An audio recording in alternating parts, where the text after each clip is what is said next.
We're back with another episode of the Strong New York podcast. I am here with the reigning, defending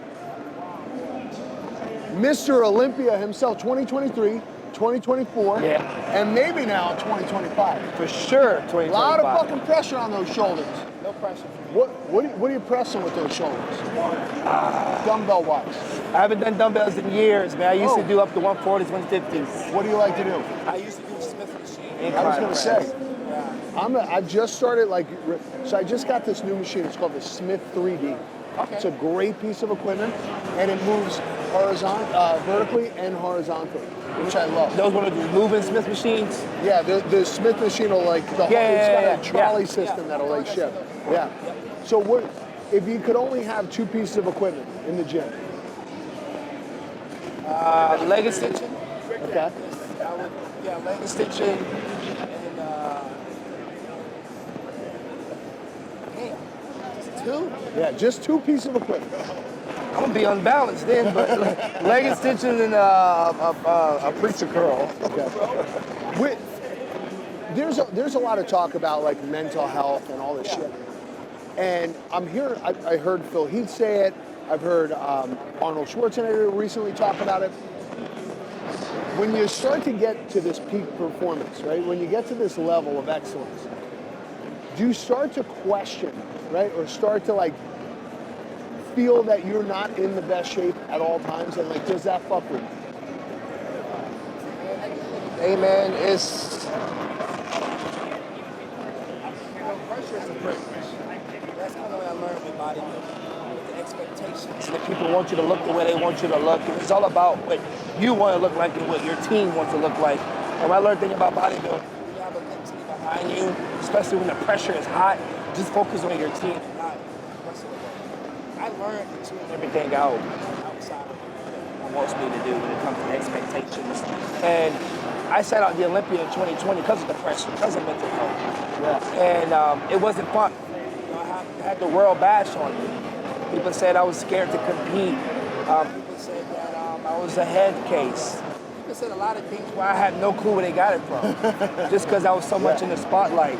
But I think what helped me to go over that obstacle was to trust my circle. So I was trusting my coach. I even got therapy that helped me mentally, and that helps a lot.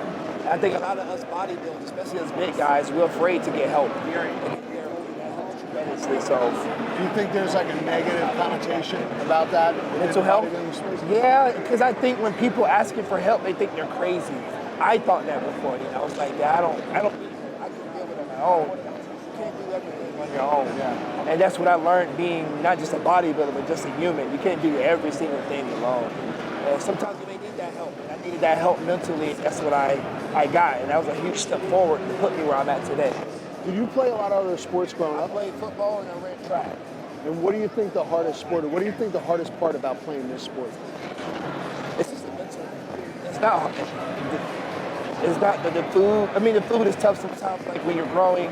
Yeah. You gotta eat every 2 hours. That's hard. That's not a make or break. It's more so the mental aspect, the pressure. I think the pressure is what kills a lot of people. In this sport, not like physically kill, but more so like you're not progressing as a sport. When you're on the street, I'm sure, people don't get how much work you put in. Yeah. And they say shit to you. And they're like, oh, I could look like you if I did that. Yeah. I think what's your first thought? I think the most stories, I don't really hear that much. I usually hear was, I used to be big, I used to this, and I'm like, okay, show me. They usually don't show you. Yeah. Or it just goes one ear out the other, but I don't think people really realize the work that we put in. Some people think we train 50 hours a week. I mean, there are people who train like 5 hours, a day. That's not true. I train 2 hours a day. Cardio in the morning, and I'm training for like an hour every single day. And that's it. That's it. But it's not about what's happening in the gym, it's what happens outside of the gym. That's having a perfect nutrition, doing your cardio, making sure your health is at the most, the highest. And that's the things people don't realize what we have. Well, with a lot of the biohacking and recovery stuff out there, how much are you taking part in a lot of that? Like cold plunging with sauna and all the time. So usually in competition prep, I do a lot of Epsom salt baths. for, keep the inflammation down. Plus it relaxes me so I don't feel like I'm stressing. Also, I do cryotherapy a lot. Okay. And I get deep tissue every week. So I'm a huge advocate. My wife invested in Normatec sleeves for the legs, compression sleeves. I do those every week during the competition prep. But more so in the off season, there's a lot of deep tissue for me. But it's very important. You're at the top of the game, right? How much do you feel your life would be different if you were doing something else? I couldn't imagine doing it. I joke around with my wife a lot, but like, I'm gonna be a rapper. I'm gonna quit bodybuilding and be a rapper or be a singer. She's like, well, good luck. We're gonna be broke. Well, yeah, you think about the music game, and you think about how in the 80s, how old are you? I'm sorry, I just turned 30. Thank you. I'm trying to get used to saying 30. So, I mean, I'm a little bit older than you, so I remember having CDs and stuff like that. But I see a lot of these guys, and nobody's selling music anymore. It's all streamed and stuff. Yeah. But if you could, let's say, hang with one rapper or somebody you admire and listen to their music, who would it be? Who's your guy? Yeah.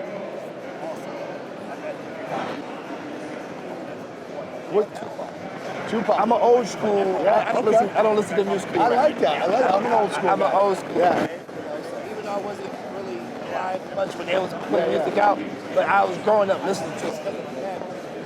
Definitely Tupac. Yeah. I love the old school, like LL Cool J. Yeah, I love the Biggie, all those guys. Shit. Yeah. If you could only listen to one song on repeat in the gym when you're working out, one song. That's really hard, man. Because I have a list of songs that's literally on repeat, but I can't just listen to one song. Well, what's your walkout song? My walkout song? Yeah, like when you come out. For the show? Yeah. Well, like this year, what are you gonna come out to? So when I pose, usually when I'm performing, it's a lot of R&B music. I'm an R&B guy. Okay. I like the 90s R&B too. Yeah. Well, so I went to the Olympia this year and I watched C-Bumps. Yeah. And he played the Alone. Right? It's I know what song. song. I'm not familiar with the song, but I know what song you're talking about. It's like an 80s ballad song. Yeah. And I was like, the posing went so well with that. How do you pick the R&B song? So usually what I do is I'm a music guy. I listen to music 24/7 all day. So I usually, whatever I feel like my body can move the best to. I may really love this song, but I may pose to it. But I may pose to another song that is okay. But if my body feels better flowing with it, that's what I go with. When do you start prepping for that? Because obviously you're training all year round. Every day. Like posing every day. Yeah, I always practice posing every day. Okay. Yeah. So it's either like in the mirror at home or it's in the gym post training. I think that's like the art form that a lot of people don't appreciate in the sport. Who do you look at and you're like, man, that guy's got his shit together when it comes to posing? Or like, who have you admired over the years? He's just got a great posing. My favorite bodybuilder will be Flex Willer and Sean Ray. They were the best bodybuilders in the 90s. You don't hear about Sean Ray as much anymore. Right? Like a lot of these older guys come back, like you see Ronnie and you see Jay Cutler. I'm a 90s guy. I grew up in the 90s. I started watching a lot of this stuff and paying attention to a lot of reading magazines and stuff in like the early 90s. And Sean Ray was a 90s guy. Lee Priest was a 90s guy. You don't see these guys as much anymore. No, you don't. You don't. I don't think a lot of people really appreciate. Where'd you find out about it? Like, where'd you start learning about Sean Ray? I met Sean Ray when I was in class in the seat when I first started bodybuilding back in 2019. But I always knew Sean Ray was from YouTube and stuff. I just never physically met him until 2019. But once I got into bodybuilding, my first coach was Flex Willer. I met Jay Cutler and Flex Willer. I met everybody in the industry, Chris Cormier, Charles Glass, just everybody in the 90s I met. And I met Sean Ray. But I don't think people give flowers so much for the art of posing. Yeah. I agree. These guys are what paved the way for us to keep going. Would you say that people don't get it until they see it in person? Yeah. Because I was one of those people, I'm like, why are they doing this? But then when you go see it in person, you're 4 or 5 rows back and you're like, holy shit, this is really cool to see. Yeah, I don't think people really get it. Yeah. And bodybuilding, like I tell people, bodybuilding is not about just building a physique. It's how do you display it. And that is the art form. It ain't just Yeah. So what I've noticed recently, right, when people did bodybuilding back in the day, it's like you bodybuild to go and do a show. Okay. But you have a lot of these young guys now, right? And some of them are probably about your age, and they're doing the bodybuilding thing, they're flexing in the mirror and they're posing and stuff, but none of them are actually competing. Call those influencers. If they do all that and they don't compete, we call it. Yeah, that's my point. I'm like, what? As a guy who's at the top of the game, doing the thing, Yeah. right? Like I'm a trainer, I own a gym, and when I hear other people are like, oh, owning a gym and training and talking about trainer, but I'm like, I've never seen you train anybody. Yeah. Like, how do you feel about these guys who are, you know, they're moonlighting as bodybuilders, but they're actually just influencers? Like, do you think they need to be doing all the posing? Like, what's your... I'm not really crazy. I kind of look over it. Yeah. I mean, if you like it, do it. If you like it, I love it. But why not get and do it? Like, as of recently, I started doing jiu-jitsu. I wrestled in high school and college, got into jiu-jitsu, and I go, well, what the fuck's the point of me doing this if I don't compete? right, true. Right. But also, you know, it's people that do a lot of boxing, but they're not actual boxers. Yeah. I used to do boxing, but I tried to do boxing as cardio. I wasn't trying to be a boxer. It was just to keep cardiovascular health. So to answer your question, I think a lot of these kids that do bodybuilding stuff, but they don't actually compete, I think they're just inspired by it. And a lot of them may be actually scared, or maybe people don't want to actually push that hard. And that's what I kind of noticed nowadays in this era of bodybuilding. The first time you walked on stage, your first show, Yeah. take us through that moment. Oh man, I was clueless. I didn't know what I was doing. I didn't know. I was nervous as shit, just posing in front of hundreds of people. What's your family think when you were like, yeah, I'm going to do this bodybuilding? They were supportive. They didn't understand it. Yeah. They were supportive of it. They came to my shows, my local shows and stuff. But now when they see me traveling around the world, taking pictures with fans and seeing me on these boards and stuff, they're confused. They're like, wow. I mean, people come up to them at work back at home, telling them they're fanboying over me, or and stuff like that, and they're like, really? You're like a household name in this world. Yeah. So I think my family, my mom and dad understand, but my other family still like, wow, Keon, we saw a video on YouTube, and they go crazy. Yeah. I'm like, that video been on for like 7 years now. Well, it's impressive. Yeah. Because I'm watching you from over there, and I'm like, dude, this guy looks fucking incredible. Thank you, man. So, from the time you started lifting to your first show, when you were doing that, were you, like when you first started lifting, were you like, all right, I want to do the bodybuilding thing, or was it No, it was just because I wanted to play football at the time. I wanted to play sports. So you started as just like Just athletic training, doing football drills. Football, we're not really focused on body parts. We're focusing on power and explosion. And I was doing like snatching, cleaning, squatting, benching. And so I was doing that at 14. And so you started young. Yeah, I've been working out since I was 14. And you probably thought I was a bodybuilder when I was like 18. So you always had a good physique. Yeah, I say so. Yeah. I say so. One of the things that I talk about on the show, and like I'll do some segments on Instagram, is what you should look for in the gym. As a pro, how do you pick the gym you're going to go to? Like, let's say you and your wife are traveling, and you're going to a town. What are you looking for, and where do you go? It's the equipment. You got to, everybody, especially when we're trying to prove something. That's why we don't really travel as much. If it's not things like this, we don't travel as much because of the gym, of the training. The gym that I go to have every single thing that we need, every single thing I need to focus on bringing up in my body part. Some other gyms may not have that. So we always try to find whatever gym that has the most equipment, but the best equipment for our training session that day. So does it ever, one of the things that I always get, I live in New York. Yeah. New York is full of like a lot of these luxury gyms. Yes, I noticed that. The Equinox. Yep. But they don't have a lot of great equipment. No. But people, if you ask anybody in New York what they love about their gym, they're like, I like the spa, the bathroom's really nice, they have blow dryers and shit. Yeah. Is that ever shit you look for? Not at all. I don't think any bodybuilder, if any bodybuilder's looking for that, I'm going to question you. I'm going to question you a lot. So you're living in Vegas now. Yeah. You're from Georgia. Yeah. Went to LA. Now you're in Vegas. Why Vegas? Vegas is just, my wife at the time, my wife, she wanted to move to Vegas because it was just closer, just wanted change.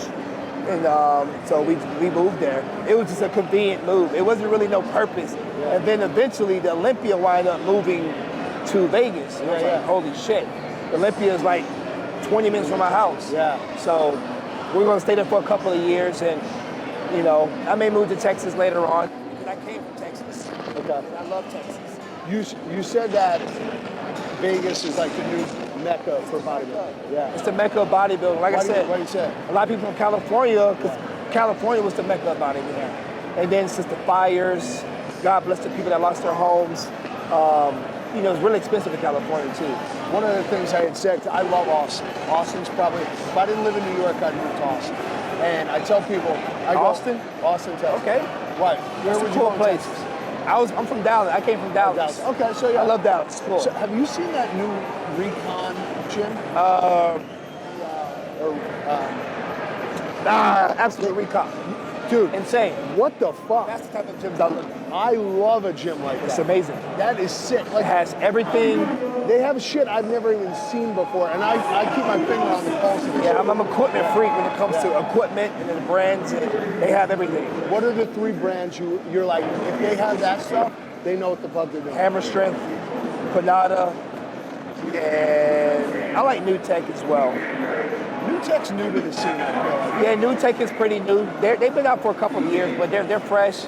But they're taking over though for sure in the States. So, fast forward, you win the Olympia this year, 2025, 3-time champion.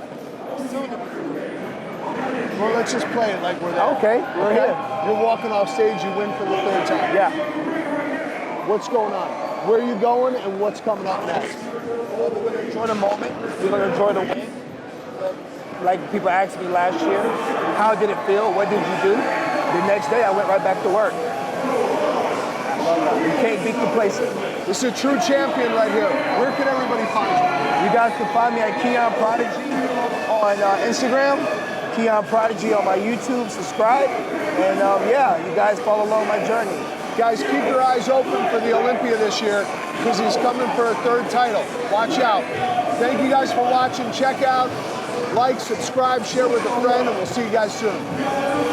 Awesome. You were awesome. Thank you so much.